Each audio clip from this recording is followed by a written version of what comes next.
आदाब, मेरा नाम है अरीबा खान और आप देख रहे हैं मैं मीडिया।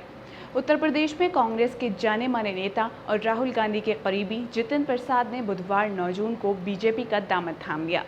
जितिन ने कांग्रेस से बाहर आने पर कहा कि ऐसी पार्टी में रहने का क्या फ़ायदा अगर आप लोगों के लिए काम ही न कर सकें। वहीं जितिन ने बीजेपी ज्वाइन करने पर यहाँ तक कह दिया कि अगर कोई सच में नेशनल पार्टी है तो वो बीजेपी है, दूसरी पार्टियाँ तो केवल क्षेत्रीय हैं।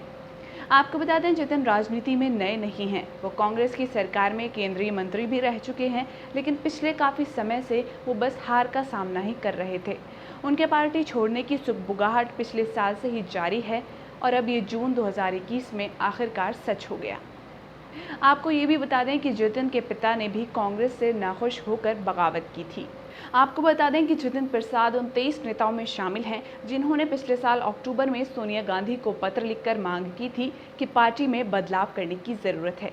बताया जाता है कि इससे पहले 2019 में जब ये बात सामने आई कि जितिन कांग्रेस छोड़ने की प्लानिंग कर रहे हैं, तो राहुल गांधी और प्रियंका गांधी दोनों ने मिलकर इन्हें रोक लिया था।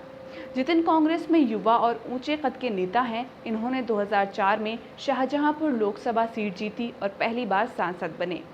इसके बाद 2008 में उन्हें केंद्रीय इस्पात राज्य मंत्री बनाया गया। 2009 में धोरहार से चुनाव लड़ा और दूसरी बार जीतकर यूपी में सड़क परिवहन, पेट्रोलियम और मानव संसाधन विभाग में राज्य मंत्री रहे। जितिन प्रसाद कांग्रेस के साथ चुनाव जीतकर कई मुख्य भूमिकाएं निभा चुके हैं, इसलिए यूपी में कांग्रेस का जाना माना चेहरा माने जाते हैं। लेकिन इसके बाद जितिन 2014 और 2019 के लोकसभा चुनाव लगातार धोरहार से हारे।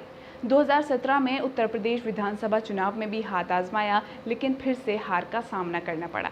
जितिन को कांग्रेस ने पश्चिम बंगाल विधानसभा चुनाव को देखते हुए पार्टी का इंचार्ज बनाकर उनको महत्वपूर्ण जिम्मेदारी दी, लेकिन कांग्रेस का बंगाल में बहुत बुरा हाल रहा और चुनाव में पार्टी अपना खाता तक नहीं खोल सकी। जितिन प्रसाद के बीजेपी में शामिल होने को लेकर बीजेपी इसे फायदे के तौर पर देख रही है। इसका अंदाज़ा इस बात से लगाया जा सकता है कि केंद्रीय मंत्री पीयूष गोयल की मौजूदगी में जितिन ने बीजेपी ज्वाइन की है। गृह मंत्री अमित शाह ने खुद अपने ट्विटर पर जितिन की ज्वाइनिंग की खबर को शेयर करते हुए लिखा कि मुझे पूर्ण विश्वास है कि उनके पार्टी में शामिल होने से उत्तर प्रदेश में भाजपा के जनसेवा संकल्प को और भी मजबूती मिलेगी।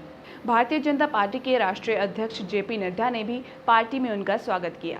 यूपी के मुख्यमंत्री योगी आदित्यनाथ ने भी लिखा कि जितिन के बीजेपी में आने से पार्टी को अवश्य मजबूती मिलेगी।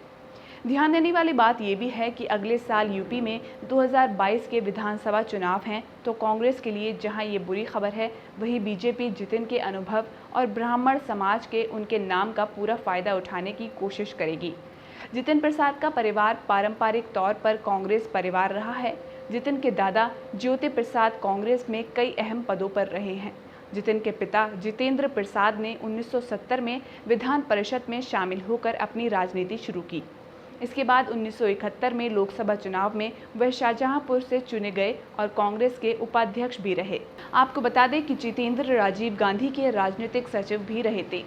साल 1997 में जब सोनिया गांधी कांग्रेस की सदस्य बनी और 1998 में उन्होंने कांग्रेस अध्यक्ष पद का चुनाव लड़ने का ऐलान किया, तब इस बात से जितिन के पिता खुश नहीं थे और उन्होंने इसका विरोध किया। साल 2000 में ऐसी परिस्थिति बनी कि जितेंद्र प्रसाद सोनिया गांधी के खिलाफ ही अध्यक्ष पद के लिए खड़े हो गए, लेकिन उन्हें बुरी तरह से हार का सामना करना पड़ा। इसके बाद साल 2001 में उनकी मृत्यु हो गई। फिलहाल के लिए इतना ही। ये खबर आपके लिए हमारे साथी ब्रिजेश गोस्वामी ने लिखी है। वीडियो आपको कैसा लगा कमेंट में ज़रूर बताइए। ये वीडियो अगर आप YouTube पर देख रहे हैं तो हमारे चैनल को सब्सक्राइब कर लीजिए। फेसबुक पर हैं तो पेज को फॉलो कर सकते हैं। ट्विटर और इंस्टाग्राम पर आप हमें @मैं मीडिया हूँ के ज़रिए भी जुड़ सकते हैं।